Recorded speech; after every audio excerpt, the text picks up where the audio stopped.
Tottenham. Yeah, you gotta worry about them guys. But we only have to worry about those guys in Vanderveer and stuff. You know, we all knew Glaze and Tottenham, all those guys. Yeah. The end. And, off camera, he was asking me about a lot of the street guys that I interviewed, like the Keefe D, who's involved in Tupac's murder, or this guy, Brian Glaze Gibbs. He was this kind of gangster / hitman from Brooklyn that I guess Mike knew growing up. So one of the questions I asked was, hey, it seems like, you're cool with a lot of street guys. And, Hey, reading this book bringing back so many different memories. Imagine being a 24-year-old kid making $40,000 a day. And I was at that fight. Mike Tyson and Michael Spinks. Everybody was there. I'm talking about we pull up. It was 4 of us. Me, a couple guys that was down with me at that time. And I'm not going to say no name. I rented a Mercedes limousine. And what happened is we left New York City, came to Trump Plaza in Atlantic City, 4 black young cats, man. Right now, we arrived. When we pull up in front of Trump Plaza, it was like amazing, like the crowd that was out there. So, you got different celebrities, different people. And I can remember Hector Camacho, the late boxer, may so rest in peace. The driver was from Hector Camacho neighborhood. So when he saw Hector, he's like the other fan. He got out the car, Hector. Man, we were so pissed off when he came back to the car. Yo, man, what's wrong with you? Come on, you with us. But, what we did is, as we got out the car, everybody looking at us. 4 black young men. I got on a white suit, white tie, white shirt, white gaiter. And as we walking out, everybody, who these guys? They calling us like we was New Edition. Now, we was a long way from New Edition, man. And even right now, that excitement that was in the air, and you can tell, like, everybody was there, from George Steinbrenner, Jesse Jackson, he was running for president at the time, Michael Jordan, Doug Williams, he was like the MVP of the Super Bowl. They won the Super Bowl for the Washington Redskins. Everybody. And I can remember right now where's having a bet. Me and Cat, like I'm saying right now, gave me part of the bet with this guy, Chuck from the Bronx. And it was $30,000. So right now, Cat had 20, I had 10. We had Tyson, Chuck had Spink. So just so happened, I ran into Chuck before the fight started. And he said, yo, man, no bet. But like I told you, man, that event, even Baby Sam, right now, he was there. A little bit of everybody from all Ola was in Atlantic City on that day and time. So right now, what people don't understand, and I'm going to try to read something quick from, this book and get y'all to understand right now the magnitude. And right now, like I say, once again, shout out to Mark. Mark, like I said right now, this is a hell of a book. And I recommend everybody that's out there, go out there and get your copy, man, because once again, you will not be disappointed.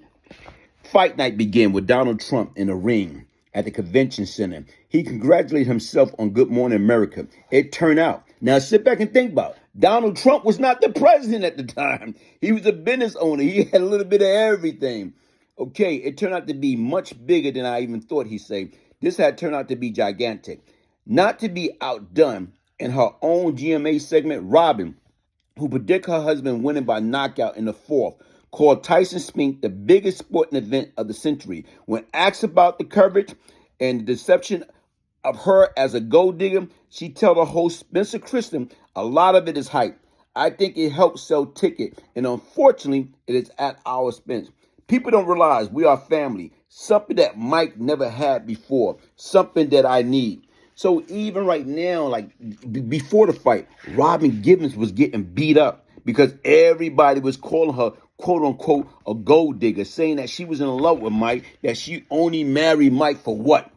She only married Mike for his money. Right now, where's like something else in the book. And with Tyson, he going like this right now.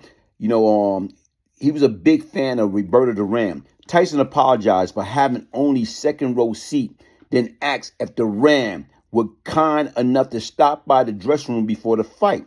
Ringside tickets have a face value of $1,500, a record, of course, during that period of time. Trump himself had to be talked out of charging $2,000 a ticket.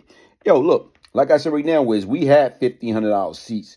And once again, like I said, when you making that type of money, you didn't care. Money was not an object or whatever. So right now is page 371. My man did make mention of me.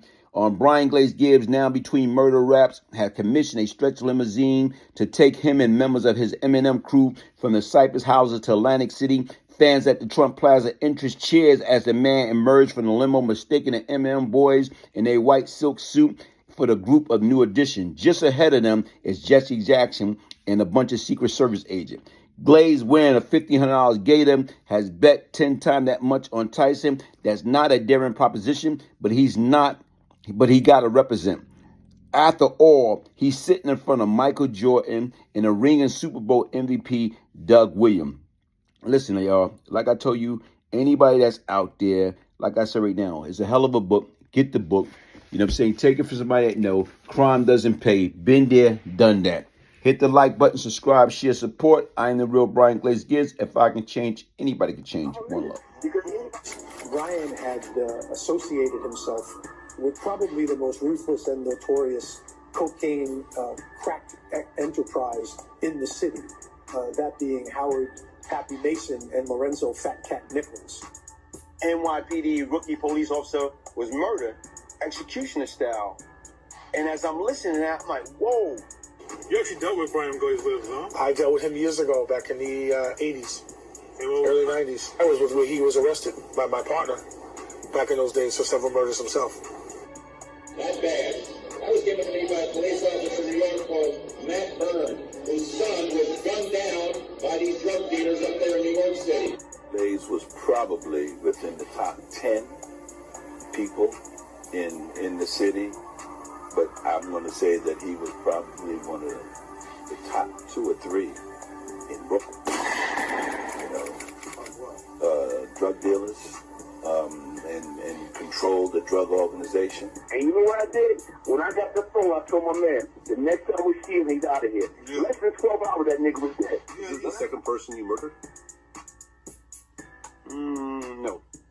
Because, like right now, if you're going by the timeline, by that time, there's a few more before him. You know, I heard so many good things about you. What I really like is, I know you're a tough guy. And I've known that for quite a while, and you changed your life, and you're coming around, and you're right. We're from New York, and we're New Yorkers.